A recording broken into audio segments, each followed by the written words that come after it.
Yo, yo, yo, what is up, everybody? Welcome back to a brand new video here on the channel. So hope you guys are all having an amazing day today. I know it's been several days, or I think a week or two, since I posted a video, since the COVID-19 stuff going down. Life has been pretty crazy, kind of getting under control, so I'm hoping to, get some more videos out for you guys who are stuck at home. Hope you guys are all staying safe, self-distancing, all that jazz. I know you guys are probably tired of hearing it, but just, continue to remain safe, and hopefully you guys aren't too sick or able to avoid it completely. So, now, moving on to the game. We got Naja, as you probably could tell by the title. I am loving this dragon, y'all. Honestly, I think for most players, it is going to be nearly unstoppable. Now, this is referring to players that are only going against bases that are one island. Now, I'm not saying she isn't viable against more bases than just a short base with 5 tower kill island, which is the majority of bases through pretty much level 450. But especially against short bases, this dragon is queen. All right. And I'll explain why that is in just a second, because if you have any ounce of skill, any ounce of common sense, it'll be very, very difficult to kill this dragon.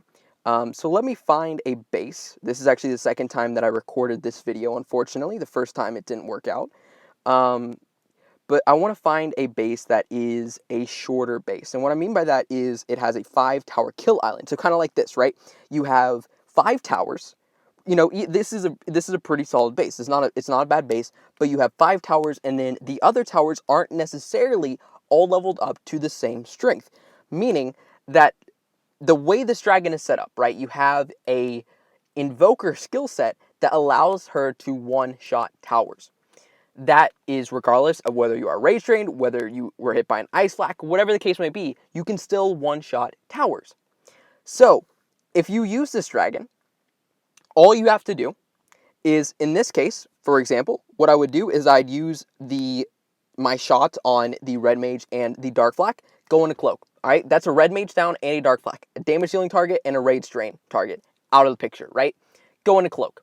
Then you cycle out of cloak using invincibility. You don't necessarily have to let the cloak go into its full duration. In fact, I would suggest against it, because what you do then is you aren't able to go back into cloak. And let's say the blue mage was in the back where the dark flak is. I could actually cloak again before a second round of super shots hit me. Actually, this is a perfect base to showcase how this dragon can be flown. So as I was saying, if I, for example, on this base, I would take out the red mage and the dark flak and go into cloak. I'd use the invincibility, I'd cloak out. Now what you can do is, right, as I said, you can use the invincibility actually to toggle out and in of the cloak spell.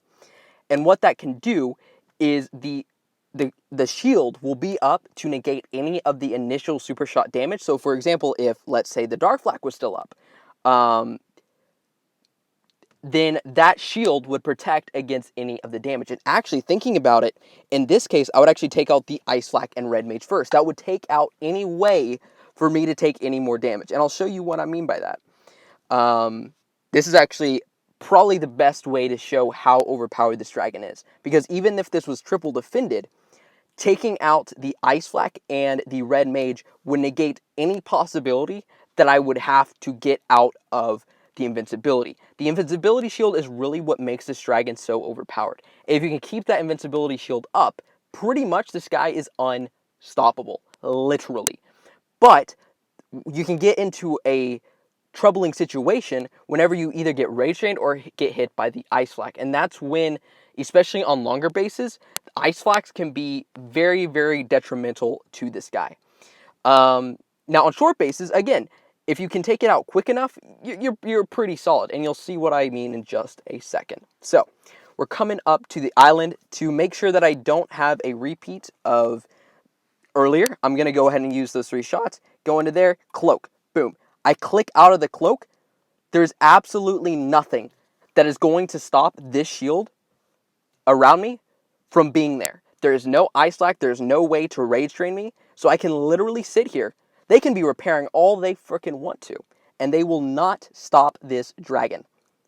That is why this guy is so overpowered. Like, it is crazy how good this guy is. Now, in this case, look, there's a blue mage. Technically, they could rage drain me, but if I'm quick enough, it should be good. So this attack was actually recorded in the first time that I recorded this video. Unfortunately, it didn't go through, but I saved this because I think it was a very good show of how effective this dragon can be, even if you may screw up a little bit. So in this attack, I did mess up.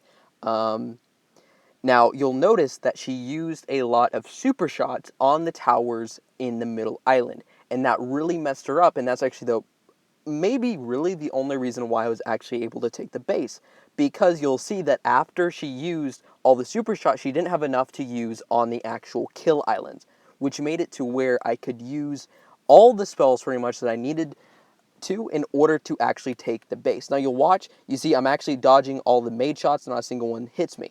And I'm using the cloak spell to just keep cycling through, and you'll see all these super shots that she's using is being wasted, because not only are all that damage that would be, I would be taking from the lightnings and the fireflax being negated by that shield, but also all of the mage shots are being cloaked. So very, very good ability to dodge all those super shots. Now, when you come up to this island, I made a very crucial mistake. I didn't actually shoot fast enough. So you see right here, the Earth Flack actually went into effect before I could actually use the one-shot spell. Now, this is where she screwed up. See, she could not use the Ice Flack the second time, which would have negated my shield long enough so that I would have died.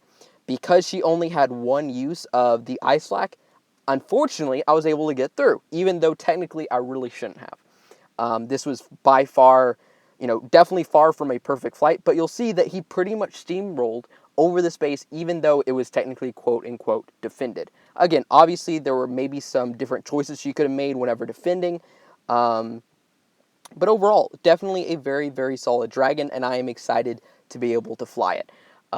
You guys will be seeing more gameplay throughout the upcoming days, so I hope you guys enjoyed this. I really do. Appreciate you guys taking the time. Stay safe, please.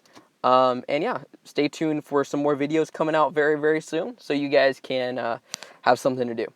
Again, thank you guys for watching. Hope you guys have a good one. Peace out, y'all.